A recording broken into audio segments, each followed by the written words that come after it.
Bismillahirrahmanirrahim. Alhamdulillahi Rabbil Alamin. Wassalatu wassalamu ala ashrafil mursalin Sayyidina Muhammadin wa ala alihi wa ashabihi ajma'in. Subhanaka la ilma lana illa ma'allamtana innaka antal alimul hakim. Sadaqallahul azim. Bapak Ibu yang saya hormati, wabil khusus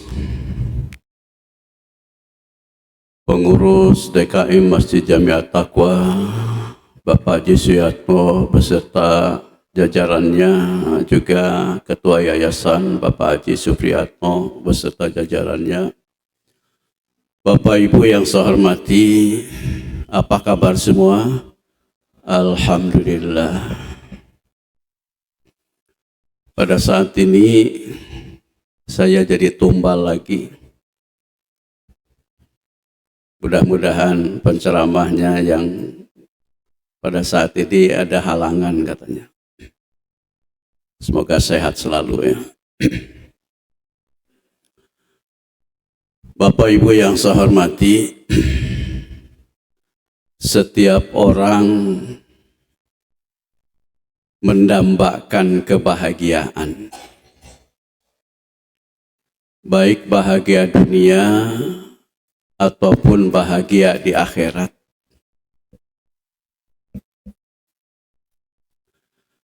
Dalam hal ini Allah Subhanahu wa Ta'ala memberikan petunjuk kepada kita yang terdapat di dalam Al-Quran.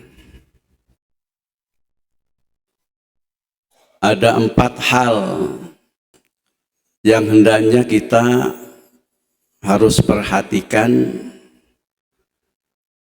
Dengan 4 hal tersebut akan mendapatkan kebahagiaan apabila memiliki kuncinya juga 4.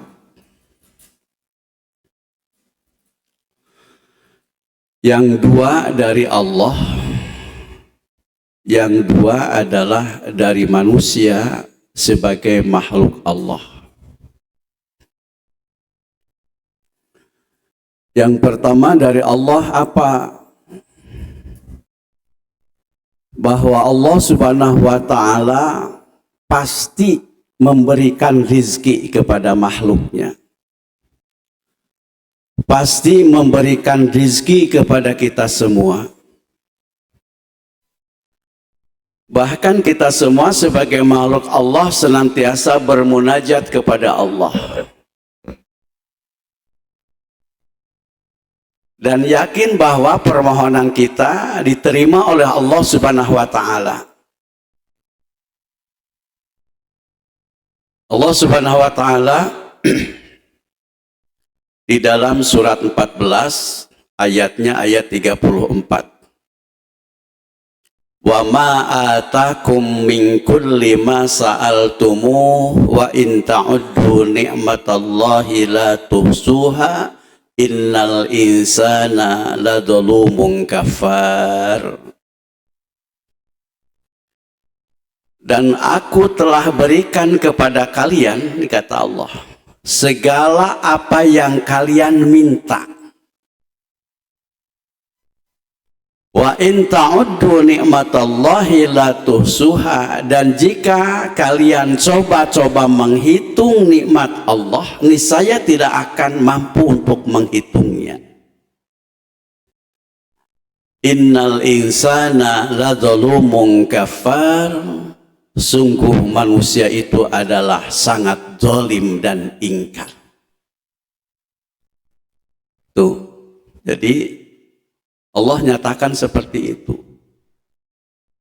Aku telah berikan segala yang kalian minta.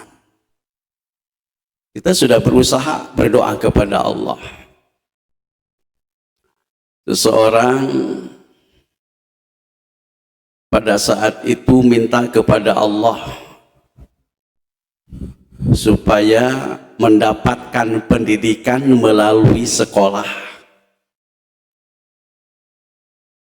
Dijalankan, maka dia sudah lulus dari lembaga pendidikannya. Minta lagi kepada Allah, yaitu supaya dapat pekerjaan. Dikabulkan pekerjaannya. Lalu sesudah kerja, minta lagi kepada Allah. Minta apa?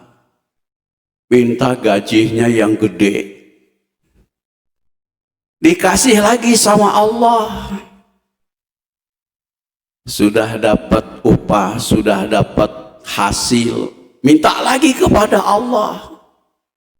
Apa permohonannya? Minta kepada Allah pasangan hidup. Dikabulkan lagi itu. Pasangan hidup sudah dapat, sudah nikah, minta lagi kepada Allah. Apa? Keturunan. Dikabulkan lagi itu sama Allah, keturunan ini. Masya Allah, semua oleh Allah dikabulkan. Ada yang dikasih hartanya melimpah, rumahnya megah, kendaraannya mewah, jabatannya bagus. Apa semua akan menjadi bahagia? Kan yang banyak harta juga tidak harus orang yang kaya. Ternyata copet, pencuri juga banyak tuh hartanya. Ada pencuri yang kaya, ada banyak. Apa mendapatkan kebahagiaan? Enggak. Kalau dia itu tidak punya kuncinya. Apa kuncinya? Bersyukur. Ini kuncinya. Kita harus belajar bersyukur, berdoa syukur kepada Allah. Supaya apa? Supaya bahagia. Sekecil dan sebesar apapun anugerah dari Allah, hendaknya kita harus syukuri. Bagaimana cara bersyukurnya? Yang pertama, bersyukur dengan ucapan. Bil lisan. Apa kalimatnya? Alhamdulillah. Kayak kita sekarang ini Allah sudah anugerahkan, disadarkan kembali dari lelap tidur, bisa lagi mata kita berfungsi melihat kekuasaan Allah, telinga bisa mendengar apapun yang kita dengar, mulut kita bisa merasakan lezatnya makanan, kaki kita bisa melangkah, berangkat ke masjid. Itu luar biasa. Ya. Salat subuh berjamaah, habis itu duduk bersimpuh pada nyender, meskipun sambil ngantuk nggak apa-apa. Ini anugerah dari Allah Subhanahu wa Ta'ala, Pak. Apa ngantuk itu bukan anugerah? Anugerah dari Allah, wajib disyukuri. Ya, ucapkan alhamdulillah. Ada orang malam tidur, tapi dia sadar ada sebuah ibadah yang hebat, yaitu sholat tahajud. Tapi ada orang yang tidur, dia tidak tahajud. Mana yang lebih baik, tahajud apa tidur nggak tahajud? Yang tentunya jawabannya tahajud dong. Tetapi ada rasa syukur kepada Allah tidak demikian. Dia bersyukur dia bisa tahajud, bisa melepaskan dari lelap tidurnya. Tetapi yang tidak tahajud, dia bangun sholat subuh, dia juga bersyukur. Karena apa? Mensyukuri nikmat dari Allah karena rasa ngantuknya. Nah ini juga begitu ya. Jadi ucapkan dengan Alhamdulillah. Selesai kita beraktivitas apapun, ucapkan Alhamdulillah. Selesai kita makan minum Pak, Masya Allah, itu nikmat luar biasa dari Allah. Bisa makan, ucapkan Alhamdulillah. Bahkan ada tambahan doa ya, Alhamdulillahilladzi at'amana wa saqana wa ja'alana minal muslimin. Ini rasa syukur kepada Allah. Akan terasa nikmatnya apabila kita mengucapkan Alhamdulillah. Ya. Ini ada sebuah anekdot ya, tapi menjadi pelajaran. Ada seorang kakek yang memiliki gubuk. Yang di dekatnya itu ada bangunan bagus, memiliki berapa rumah seorang yang kaya raya. Orang yang punya rumah bagus itu merasa iba melihat gubuk si kakek itu. Sehingga ada suatu keinginan si kakek ini ingin dipindahkan ke rumah karena dia banyak rumahnya, ada rumah kosong. Dia datang seorang kaya ini kepada si kakek yang di dalamnya di gubuk itu. Dia mengucapkan Assalamualaikum. Si kakek ini tidak menjawab salam, tetapi mengucapkannya apa? Alhamdulillah, katanya gitu. Kek, ini saya tetangga. Dibuka pintunya, ini saya kek. Alhamdulillah, ngomongnya begitu, Alhamdulillah. Masuk ke dalam. Kakek, ini saya, Alhamdulillah. Ucapannya Alhamdulillah. Loh kakek, kenapa? Ucapannya Alhamdulillah terus, katanya kan gitu. Enggak kek, saya ini ada rumah yang kosong. Kakek pindah aja ke sana. Ini rumah akan dihilangkan supaya indah, katanya gitu. Apa jawaban si kakek? Enggak, saya betah di sini. Tapi kenapa kakek dia mengucapkan Alhamdulillah setiap saya berbicara, termasuk salam tidak dijawab dengan salam? Kata si kakek, pada saat engkau mengucapkan salam, saya mengucapkan Alhamdulillah. Kenapa? Karena mata saya masih melihat engkau, maka saya Alhamdulillah. Masih normal bisa melihat, maka saya ucapkan Alhamdulillah. Lalu Alhamdulillah yang kedua. Kenapa Alhamdulillah kedua? Karena saya telinga masih bisa mendengar. Tadi ada orang yang mengucapkan salam, berarti saya bisa mendengar ucapan itu, maka saya mengucapkan Alhamdulillah. Itu. Terus ditawarin, ternyata enggak mau. Enggak mau, saya pindah, saya betah di sini. Rumah yang segini aja saya sulit untuk bersyukurnya. Tuh, sulit bersyukurnya katanya. Dia hidupnya tenang luar biasa. Karena apa? Dia pandai bersyukur kepada Allah Subhanahu wa Ta'ala, Pak. Makanya kita nggak usah mengeluh lah ya Pak. Syukuri nikmat yang ada.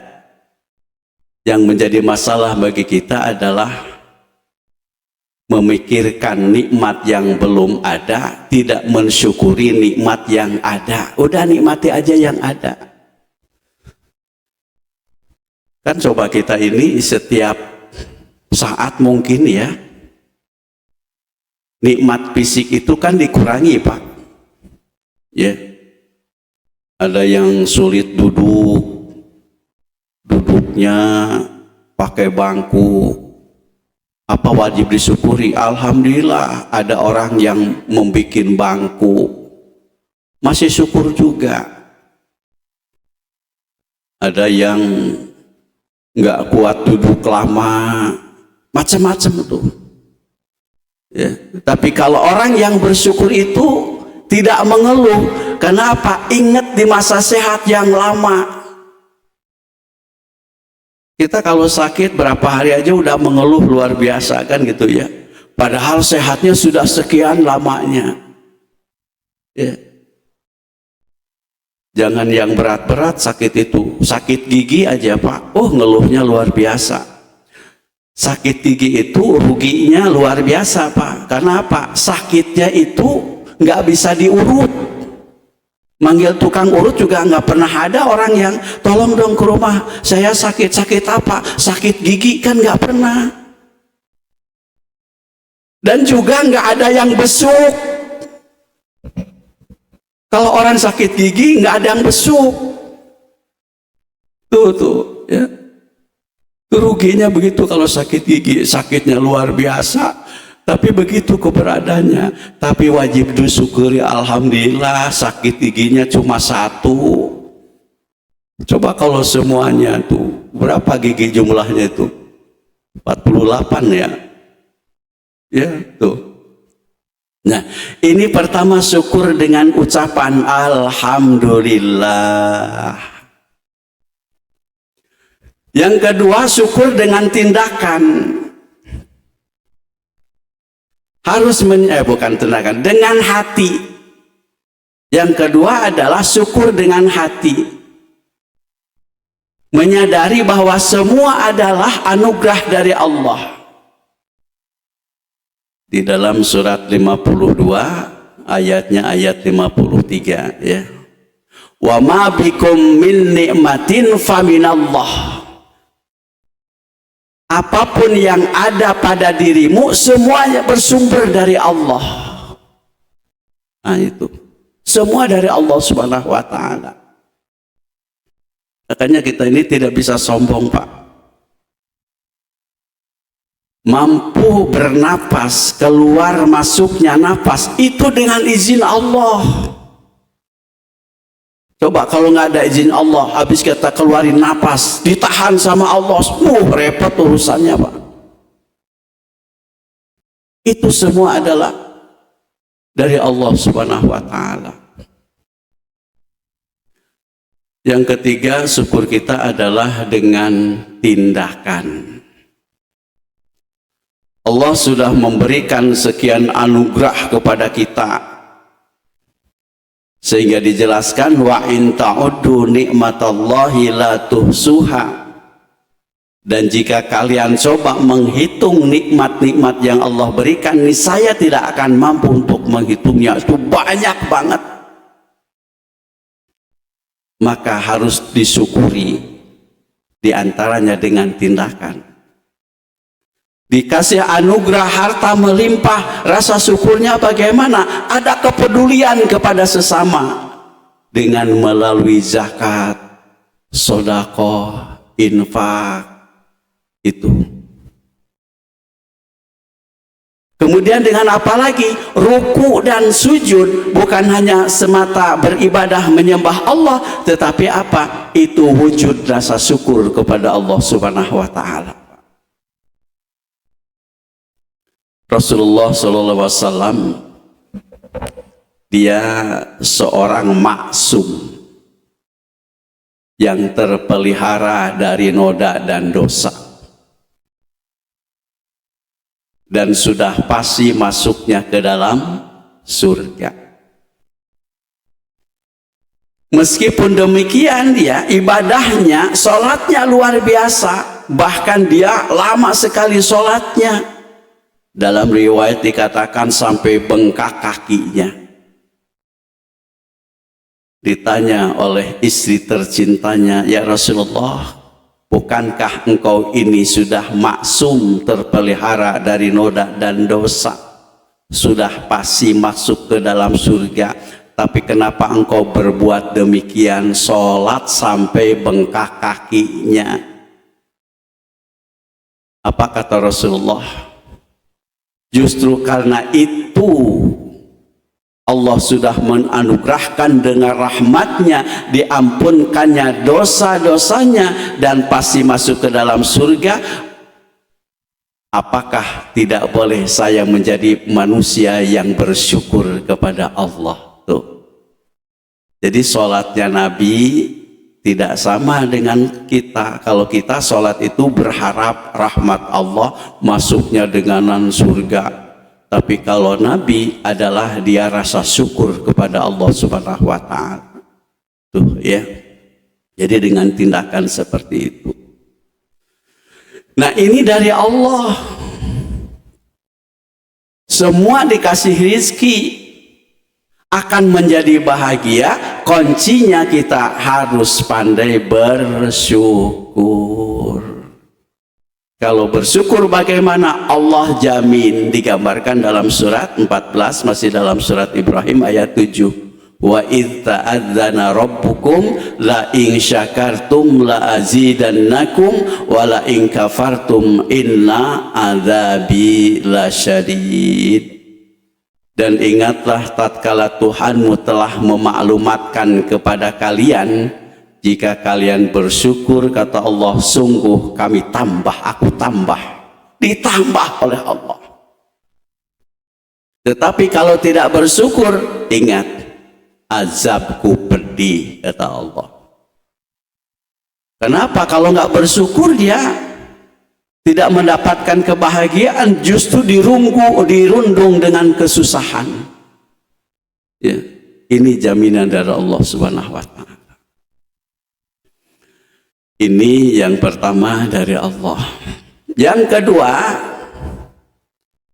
adalah Allah pasti menguji hambanya. Ini dari Allah. Ya. Kita ini hidup di alam dunia ujian, Pak. Dan ujian itu harus adanya. Ujian itu adalah sebuah nikmat. Dan ujian itu tidak salah. Yang salah ada apa? Yaitu salah menyikapi ujian. Untuk apa Allah uji? Di dalam surat 29 ayat 2 ayat 3. Ahasiban nasu ayyutraku ayyaqulu amanna wa hum la yuftanun. Apakah manusia mengira dibiarkan hanya dia mengatakan kami telah beriman, padahal mereka tidak diuji atau belum diuji? Walaqad fatanna alladziina min qablihim fala ya'lamanna Allahu alladziina shadaqu wa la ya'lamannal kadzibin. Sungguh orang-orang terdahulu juga sudah diuji sama Allah. Untuk apa? Niscaya Allah akan mengetahui siapa yang benar keimanannya dan siapa yang dusta keimanannya. Diuji itu. Ya. Ujian itu garis besarnya ada dua. Ada diuji dengan kesenangan, ada yang diuji dengan kesusahan. Ada diuji dengan sehat, ada yang diuji dengan sakit. Ada yang diuji dengan melimpahnya harta, ada yang diuji dengan sedikitnya harta. Terkadang kita yang namanya ujian itu identiknya yang susah-susah. Padahal kesenangan, kebahagiaan itu juga adalah ujian. Tidak sedikit orang yang diuji dengan kesusahan, dia mengemasnya sedemikian rupa jadi hasil dekat dengan Allah. Tapi tidak sedikit orang yang diuji dengan kegembiraan, melimpahnya harta, dia justru jauh dengan Allah Subhanahu wa Ta'ala. Ya, ujian, Pak. Apa ujian yang Allah gambarkan di dalam surat 2 ayat 155? Walanabluwannakum bisyai'im minal khawfi wal ju'i wa naqsim minal amwali wal anfusi was samarat wa basyiris sabirin.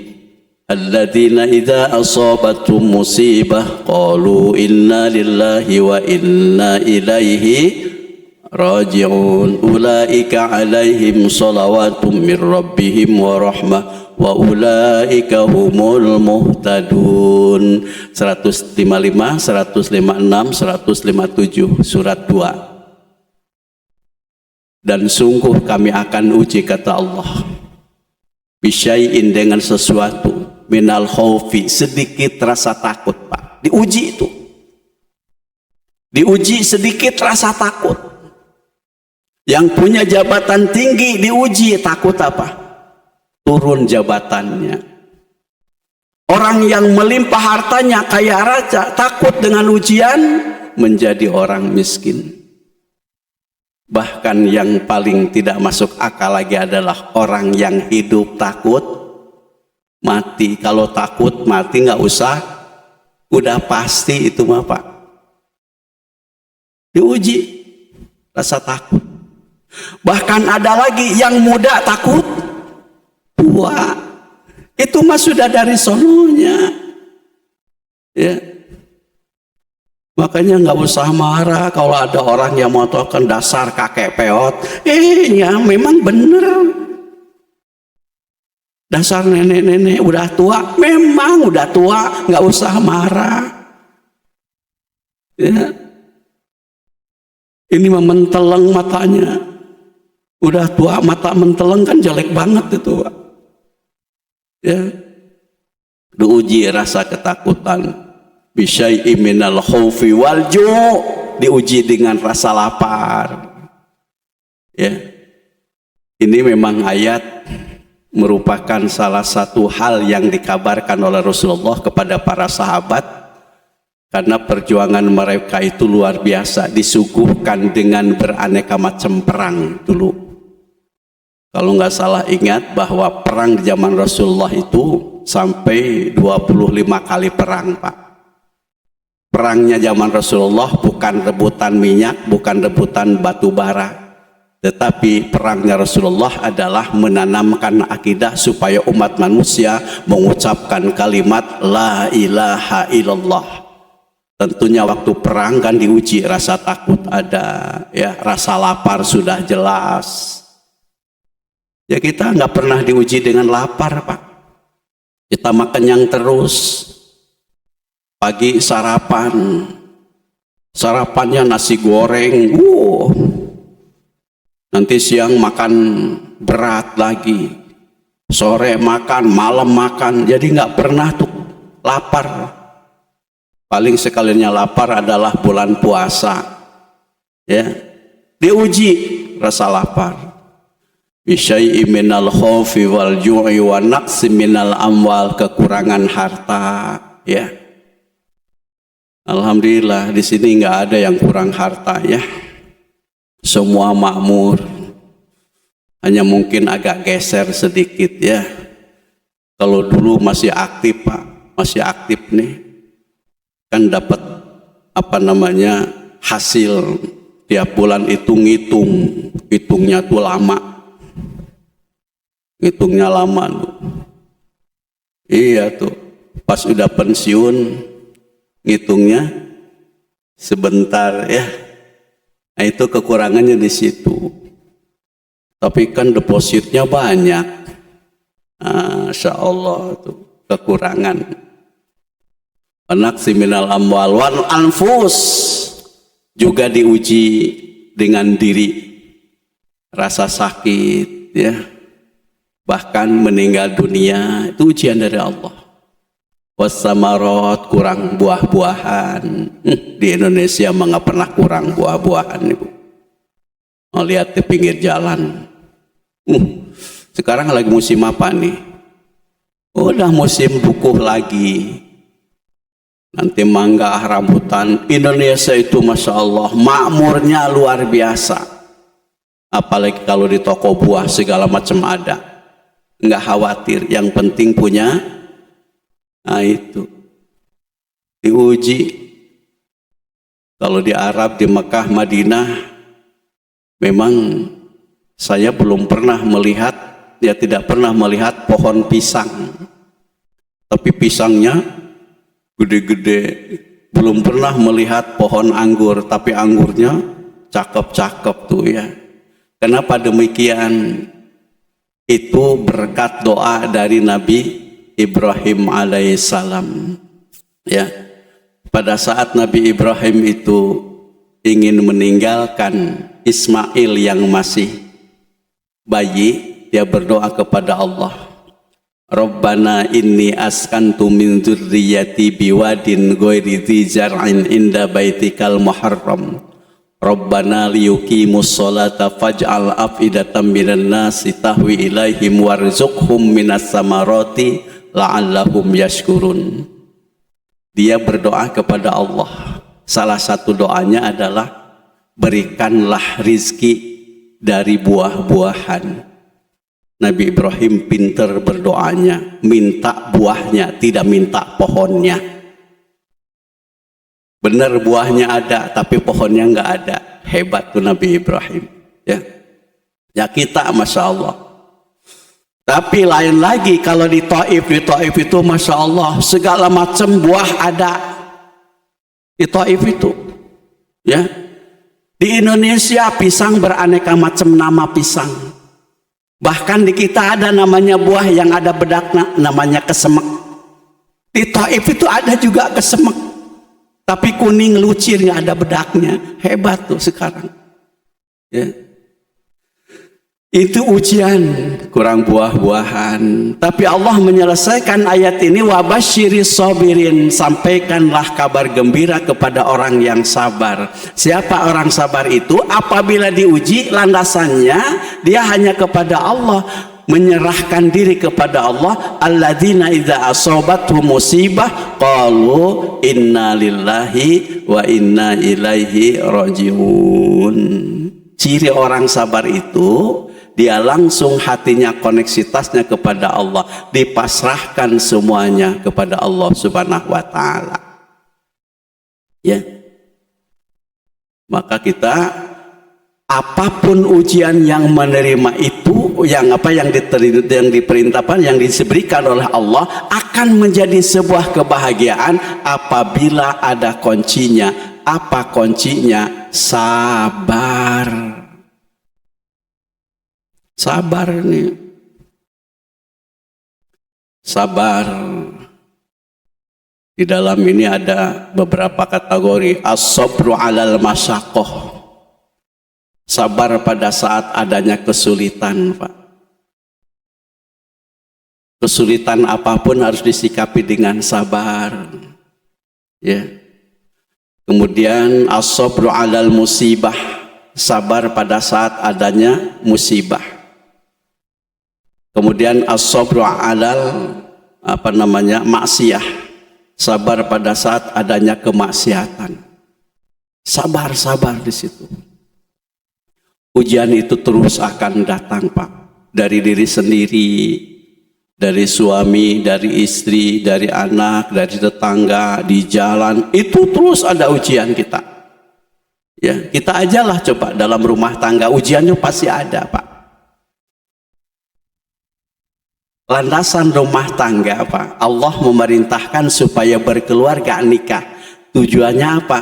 Sakinah, kan gitu ya. Surat Ar-Rum ayat 21. Wa min ayatihi an khalaqalakum min anfusikum azwaja litaskunu ilaiha wa ja'ala bainakum mawaddatan wa rahmah inna fi dzalika laayatil liqaumin yatafakkarun. Dan dari sebagian tanda-tanda kekuasaannya, Allah menciptakan pasangan untuk kita semua, ya. Untuk apa? Litaskunu, supaya menjadi sakinah. Sakinah, Pak. Apa itu sakinah? Ayem, tentrem. Nah, supaya ayem, tentrem, bahagia, kuncinya cuma dua. Mawadah, warohmah tuh. Ya. Dua kuncinya. Apa itu mawadah? Ada rasa cinta, Pak. Rohmah apa? Sayang. Ya, itu diuji itu. Awas ujiannya itu. Supaya sakinah, supaya tentram, diujinya yang pertama adalah dengan rasa cinta. Supaya mendapatkan sakinah harus muncul rasa cinta. Awas. Cinta itu Bapak Ibu hanya sebatas waktu ya. Waktu kapan? Waktu muda. Waktu pacaran, cinta luar biasa. Naik beca aja mengeluarin angin, diempet-empet dulu. Karena apa? Berdua sama pacar, cinta, takut gitu ya. Cinta tuh. Jadi batas waktu masih muda, cinta tuh. Bapak Ibu juga kalau melihat dulu, Masya Allah, yang pertama dilihat kan fisik nih, identiknya dengan fisik tuh cinta itu. Oh, lihat fisiknya bagus tuh cinta. Ya, sebatas waktu. Nah, sekarang kalau umpama nih cinta ada apa enggak kalau sudah usia pernikahannya 50 tahun, namanya pernikahan emas. Nikah Bapak Ibu dulu usianya adalah 30 tahun ditambah 50 tahun. Berapa? 80. Ada cinta enggak? Enggak ada. Udah nggak ada cinta itu. Adanya apa? Nah, di situ rahmah, sayang. Cintanya udah hilang tapi sayangnya ada. Ya.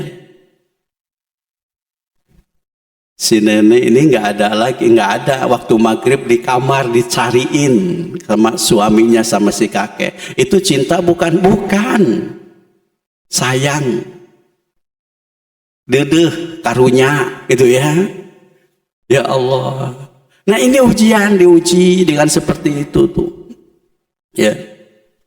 Ini harus kita sabar. Karena apa? Sabar itulah yang akan mendongkrak kepada kita supaya ada kesemangatan hidup. Apapun ujian dari Allah akan menjadi kebahagiaan apabila ada kuncinya adalah sabar. Kayak ngaji gini kan kalau nggak sabar makan repot, Pak. Ya, mata ngantuk, pegel dan sebagainya. Udah keluar aja, nggak sabar tuh. Tapi karena sabar, alhamdulillah tuh. Ya, ini dua dari Allah. Yang dua dari kita sebagai makhluk Allah apa? Akan menjadi bahagia. Kita ditugaskan sama Allah untuk beribadah. Ini ayatnya sudah pada hafal, surat 51 ayat 56. Wa ma khalaqtul jinna wal insa illa liya'budun. Dan tidak kuciptakan jin dan manusia kecuali untuk beribadah. Ini. Allah memberikan tugas beribadah sesuai dengan porsi makhluknya. Porsi kita semua sebagai makhluknya. La yukallifullahu nafsan illa wus'aha. Allah tidak pernah membebani kepada setiap jiwa kecuali dengan sesuai kesanggupannya. Allah tidak membebani sesuatu ibadah yang tidak sanggup untuk dilaksanakan oleh hambanya. Pasti sanggup. Ya. Jadi kalau orang yang ibadahnya itu diikuti kuncinya ikhlas, nah ini kuncinya, akan jadi bahagia, tidak menjadi beban. Itu ikhlas, Pak. Beda dengan niat ikhlas itu, Pak. Kalau niat itu apa? Niat itu ada qasdu syai', menyengaja sesuatu. Itu namanya niat. Kalau ikhlas itu apa? Adalah menyembunyikan segala kebaikan seperti menyembunyikan segala keburukan. Itu ikhlas namanya tuh. Ya. Jadi apapun ibadah yang Allah perintahkan tidak menjadi beban. Pas begitu kita sholat itu menjadi indah. Pas begitu kita sedekah jadi indah. Karena apa? Ikhlas. Ini harus belajar ikhlas, Pak. Ya. Mungkin pernah saya sampaikan ya, ujian ikhlas untuk kita. Latihan untuk ikhlas. Kita punya anak berhasil, tugasnya jauh, pulangnya cuma setahun sekali, itu pun lebaran, ya, cuti 2 minggu, ya, 2 minggu pulang ke kampung bertemu dengan orang tua. Berhasil dia usahanya, pulang ke kampung. Sebagai orang tua, anak pulang kampung bertemu dengan kita, bahagia luar biasa. Tentunya orang tua sudah menyiapkan untuk segala fasilitasnya, makan, minum, tempat tidurnya dipersiapkan. Ikhlas tuh orang tua. Pas begitu selesai cutinya 2 minggu, pamitan, Pak mau pamitan karena anak-anak juga mau sekolah, kemudian dia juga mau kerja lagi. Orang tua mendoakan. Pas begitu si anak itu ngasih amplop, Pak. Kira-kira diterima nggak anak ngasih amplop? Wah, terima katanya itu, ya. Bahagia dapat amplop si anak, dari anak tuh. Pulang anak-anak cucu semua udah tidak lagi kelihatan punggungnya. Si ibu ini ke kamar ingin apa? Buka amplop. Ke amplop. Pas begitu dibuka amplopnya, Masya Allah, cuma 100.000 rupiah. Tadi ngasih makan berapa hari? 2 minggu, ya, sama anaknya. Kira-kira ngasih segitu ikhlas nggak menerimanya? Lah, bohong lah. Nggak bakalan. Nggak bakalan.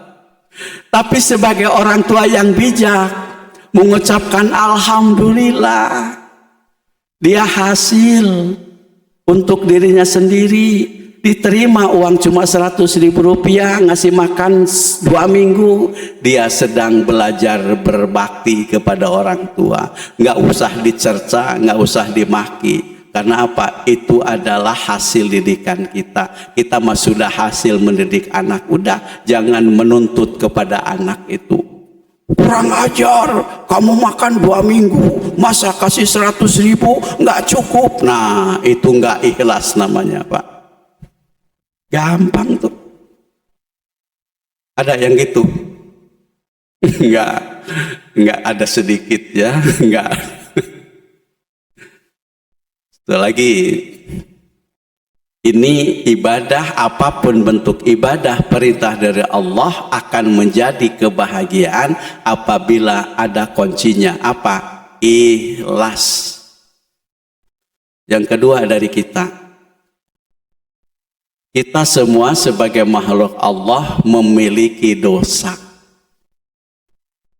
Dosa itu adalah ditulis oleh Allah melalui malaikatnya dan tidak akan dihapus. Jangan menjadi sebuah kesedihan kita berbuat dosa. Justru dengan dosa itu akan menjadi kebahagiaan apabila punya kuncinya apa? Tobat. Ya, kullu bani Adam khata'. Setiap Bani Adam itu punya salah. Sebaik-baik kesalahan adalah ada usaha untuk bertobat kepada Allah Subhanahu wa ta'ala. Sekecil dan sebesar apapun itu dosa, hendaknya kita ada usaha untuk bertobat kepada Allah Subhanahu wa ta'ala. Ya, itu akan jadi bahagia. Ya, Bapak Ibu yang saya hormati, banyak jalan untuk cara bertobat. Perbanyak istighfar, perbanyak sholat sunnah, dan ingat, memang dosa itu kan ada dua, ada dosa kepada Allah, ada dosa kepada sesama manusia. Kalau dosa kepada Allah mah lebih gampang, karena Allah itu adalah on time, Pak. Kapanpun dia siap menerima hambanya bertobat, mau malam, mau siang, ya, mau pagi, ada. Tapi yang paling repot adalah dosa kepada manusia. Dosa kepada manusia itu dua. Satu adalah materi, yang kedua non materi. Yang materi apa? Punya utang. Yang non materi apa? Menyakiti hatinya. Ini paling susah, Pak. Kalau kepada Allah bangun malam istighfar sholat tahajud bisa. Tapi kalau kepada manusia meminta maafnya aja susah. Pagi udah berangkat kerja, siang belum datang, sore belum nyampe, malam udah tidur. Itu manusia, ya. Nah, jadi dosa kepada manusia, usahakan kalau materi punya utang bayar. Kalau nggak dibayar dosa, ya. Karena utang itu akan menghalangi untuk keindahan kita, baik di alam kubur ataupun nanti di akhirat kelak. Akan menghalangi masuknya ke dalam surga, itu utang. Kata Nabi, setiap orang yang berjuang jihad di jalan Allah lalu meninggal dunia disebutnya syahid. Orang yang mati syahid itu adalah masuk ke dalam surga tanpa hisab, kecuali punya utang.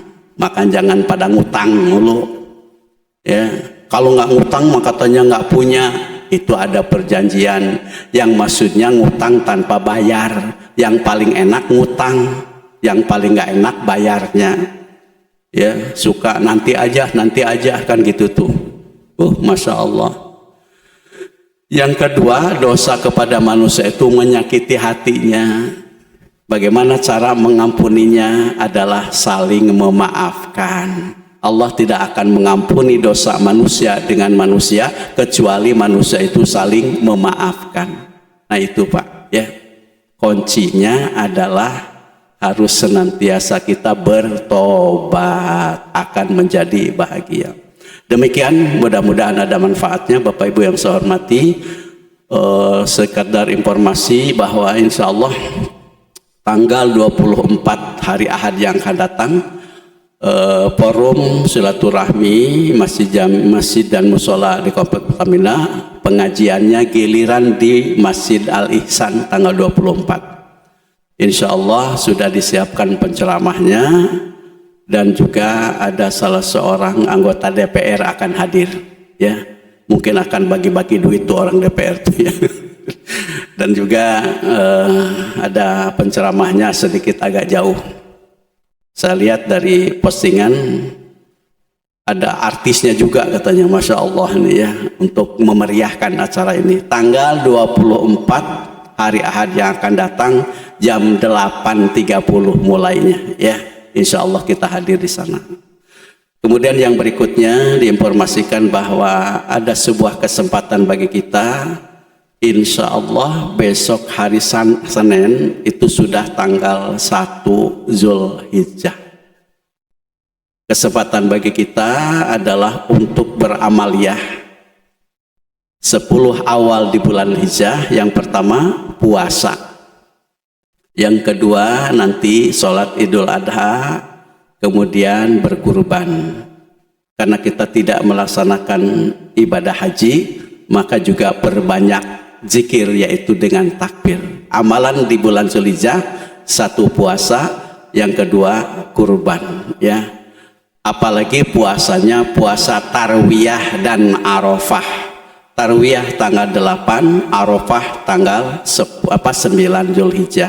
Orang yang berpuasa tanggal 9 Zulhijjah maka mengampuni dosa 2 tahun, 1 tahun ke belakang, 1 tahun ke depan. Masya Allah. Mari kita sama-sama berusaha untuk melaksanakan kesempatan ini, karena belum tentu tahun depan akan kita ketemu lagi dengan bulan Zulhijjah. Mohon maaf lahir batin apabila ada suatu hal yang tidak berkenan. Ada pertanyaan barangkali, Soal? Ya. Waalaikumsalam.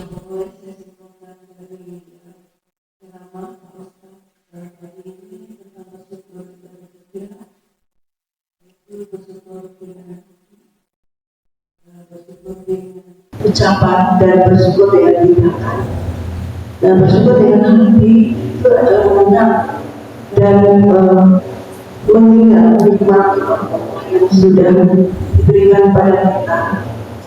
Dan itu juga kadang-kadang kita selalu tidak mengingat gitu. Jadi yang kita akan keluar rasakan ada keluhan, kekurangan gitu, seperti tadi Pak Ustaz katakan. Kemudian kebanyakan manusia itu bersyukur hanya dalam ucapan Alhamdulillah, Alhamdulillah, Alhamdulillah. tetapi tanpa mengingat berapa banyak nikmat Allah yang telah dia terima. Nah, lalu yang ketiga yang lebih berat lagi adalah bersyukur dengan tindakan yang tadi Pak Ustadz sudah sampaikan. Bersyukur dengan tindakan itu antara lain adalah dengan bersedekah, berbanyak sedekah, memperbaiki ibadah, kemudian bersabar dan mendoakan orang lain.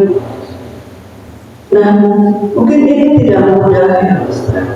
Mungkin bersedekah setiap pagi seberapapun yang kita bisa, itu kadang-kadang kita juga lupa itu. Kemudian berbanyak meningkatkan ibadah. Ini juga nggak mudah Pak Ustadz. Mungkin kalau kita dari kecil sampai sekarang yang apa itu ayatnya itu aja gitu, nggak nambah-nambah. Kemudian kita tidak tahu bahwa cara sholat kita itu sudah benar atau belum. Nah, memperbaiki cara sholat saja itu kadang kita lupa Ustaz. Kemudian bagaimana caranya untuk memperbaiki ibadah, meningkatkan ibadah itu? Mungkin dalam ngaji juga masih banyak sebetulnya kesalahan-kesalahan yang kita tidak sadari gitu. Kita pikir kita sudah pintar dalam ucapan dan tajwid dan lain sebagainya. Nah, kemudian tindakan mendoakan orang lain.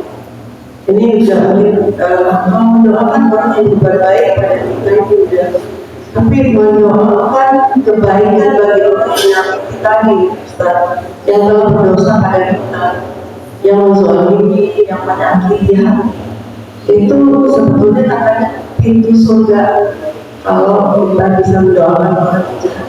Mohon Ustaz penjelasannya untuk semua kita bisa lebih baik lagi. Waalaikumsalam. Undur ila man asfala minkum. Perhatikanlah orang yang hidup di bawahmu. Ya, ini isyarat. Tidak boleh kita melihat kepada orang yang berada di atas dalam segi materi. Ya, kita masih tidur di atas kasur yang empuk, pakai AC, tapi masih ada orang yang tidurnya di kolong jembatan. Itu akan menyadarkan diri kita. Maka langsung dengan ucapan Alhamdulillah, Allah sudah menangguhkan. Nah, koneksitas kita langsung kepada Allah. Ya. Tetapi kalau di dalam masalah ibadah tidak boleh begitu. Kalau masalah ibadah harus melihat kepada orang yang lebih dari kita. Kenapa dia ibadahnya hebat, bagus baca Qur'annya. Nah itu ya, untuk memacu. Kesemuanya kita harus terus berlatih untuk tujuan ke sana supaya kita mendapatkan tadi. Ini kunci ini memang berat Pak. Yang pertama tadi apa? Syukur. Yang kedua sabar. Yang ketiga ikhlas. Masya Allah. Ini inti kehidupan seperti itu. Ya. Jadi semua juga harus benar-benar melatih diri menjadi orang yang sabar, menjadi orang yang syukur, menjadi orang yang ikhlas. Ya. Jadi usahakan dalam beribadah kita ini melaksanakan perintah Allah. Kok saya sholat nggak husu-husu? Laksanakan aja. Nanti husu belakangan. Laksanakan, ini perintah Allah. Ya. Usaha kita hanya sekedar ilmu fikihnya Pak dalam ibadah itu. Sholat itu ada syarat dan ada rukunnya. Penuhi syarat dan rukunnya. Kalau sudah syarat dan rukunnya itu adalah dibilang sah menurut fikihnya. Diterima atau tidak? Besar kemungkinan diterima karena itu sudah sah. Ya. Jadi usaha kita adalah syarat dan rukun. Diterima atau tidak itu adalah Allah. Kita tidak tahu. Usahakan jangan sampai kita terikat dengan ayat Al-Quran. Fawailul lil musallin. Celaka bagi orang yang sholat. Jangan dibaca sampai situ. An sholatihim sahun. Yang sholat mereka lalai. Lalai apa? Bukan hanya lalai waktu, Pak. Tapi lalai hati. Pada saat kita sholat tidak ada koneksitas hati kepada Allah. Makanya banyak yang suka keliru. Yang 4 jadi 3 rakaat. Ya, bingung. Ini 2 apa 3 kan gitu. Karena apa? Hatinya itu bergandung dengan dunia bukan dengan Allah. Ya. Makanya timbul keikhlasan menghadap kepada Allah. Coba kita ini kan nggak ada arti sebenarnya Allahu Akbar, Allahu Akbar. Kalau dipahami Allahu Akbar itu Masya Allah Pak, Allah Maha Besar, kita kecil di hadapannya. Jadi kan gitu. Pas kita Subhana Rabbiyal Azim, Subhana Rabbiyal Azim, Maha Suci Engkau yang Maha Agung kan begitu. Balikan ke dalam diri kita, ya Allah, saya ini kotor di hadapanmu. Ya Allah, sucikan hatiku. Itu koneksitas hati kepada Allah. Itu semua harus berlatih diri, ya. Dan juga jadikan sholat kita pada sedang dilaksanakan itu menjadikan sholat yang terakhir. Insya Allah tuh ada rasa perhatian, ya. Karena belum tentu kita sholat subuh tadi akan bertemu dengan sholat zuhur. Ternyata Allah berkehendak berbeda, diambil di tengah hari belum zuhur, tuh kan begitu. Maka jadikanlah sholat yang kita lakukan sebagai sholat yang terakhir, tuh ya. Nah, kesemuanya ini adalah perlu terus tingkatkan, ya. Yang penting kita melaksanakan ibadah. Diperintahkan sama Allah, laksanakan, tidak boleh ada kekhawatiran tidak diterima dan sebagainya, tidak khusyuk dan sebagainya. Itu semua laksanakan. Karena apa? Itu hanya usaha kita semua, ya. Nah, barangkali seperti itu. Mudah-mudahan Allah Subhanahu wa Ta'ala memberikan kemampuan kepada kita. Setiap hari kita memperbaiki diri, menjadi orang yang pandai bersyukur, menjadi orang yang sabar, dan menjadi orang yang paling ikhlas. Dan itulah akan menjadi sebuah kebahagiaan bagi kita. Subhanakallahumma bihamdika asyhadu an la ilaha illa anta astaghfiruka wa atubu ilaik. Allahumma Oh, ada yang nanya lagi.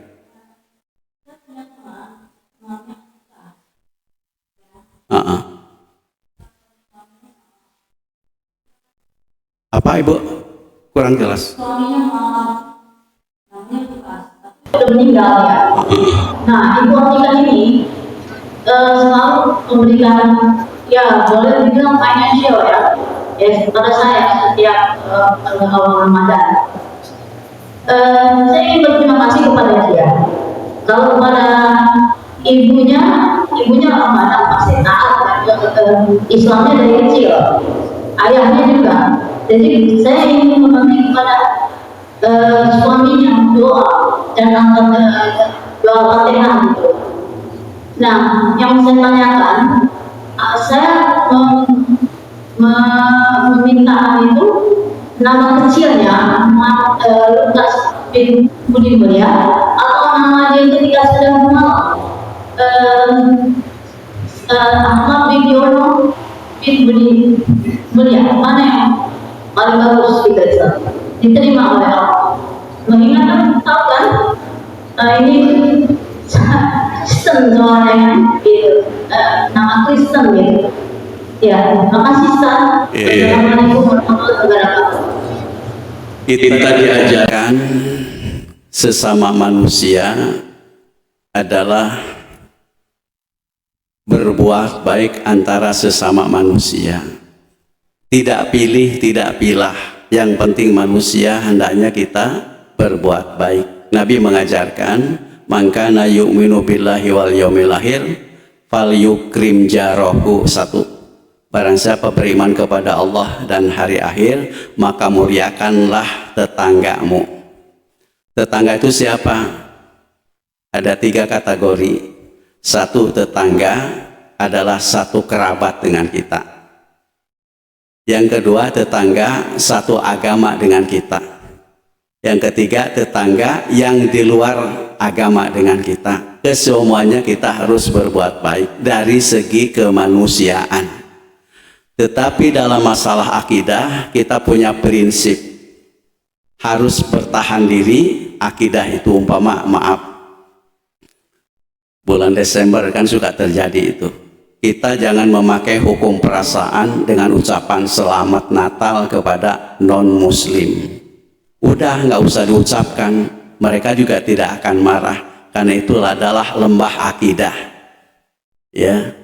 Kemudian mendoakan. Jadi yang namanya doa itu harus satu rel. Kalau kita relnya jurusan Tanah Abang, satu rel. Tidak bisa mendoakan jurusannya jurusan Bogor. Akidahnya berbeda. Dia Tuhannya kan lain. Sedangkan kita Tuhannya Allah Subhanahu wa Ta'ala. Ya. Jadi kalau dilihat di dalam surat At-Taubah, ya, itu ada istaghfir lahum lam yastaghfir lahum. Jika kalian berdoa atau tidak berdoa untuk mereka, meskipun berdoanya itu sampai 70 kali, maka tidak akan diterima doanya, karena mereka itu adalah kafir kepada Allah dan Rasulnya. Nah, itu dalam hal masalah doa. Kalau sudah satu iman, silahkan. Satu iman, silahkan. Doanya mau doakan selamat, doakan diampunkan dosa, karena itu adalah merupakan salah satu yang diajarkan dalam agama. Lalu mendoakan orang lain, ya, Nabi doanya begini. Pada saat dilempari di Taif sampai berdarah-darah, Jibril ini datang kepada Nabi supaya minta kepada Allah diizinkan mengangkat bukit supaya dilemparkan kepada mereka. Doa Nabi bukan menyelakakan orang lain, tetapi Allahumma hdi liqaumi fa innahum la ya'lamun. Ya Allah, berikanlah petunjuk kepada kaumku karena sesungguhnya mereka tidak tahu. Jadi doanya adalah doa supaya mendapatkan hidayah, ya. Demikian Ibu, mudah-mudahan ada manfaatnya. Insya Allah panjangkan umur, sehat badan. Bertemu lagi dengan hari Ahad yang akan datang. Allahumma sholli wa sallim ala Muhammad wa ala alihi wa sahbihi ajma'in. Alhamdulillahi rabbil alamin. Allahumma ighfir lana dzunubana wa liwalidina warhamhum kama rabbana shighara. Rabbana taqabbal minna innaka antas samiul alim wa tub alaina innaka antat tawwabur rahim. Rabbana atina fid dunya hasanah wa fil akhirati hasanah wa qina adzabannar. Walhamdulillahi rabbil alamin. Assalamualaikum warahmatullahi wabarakatuh.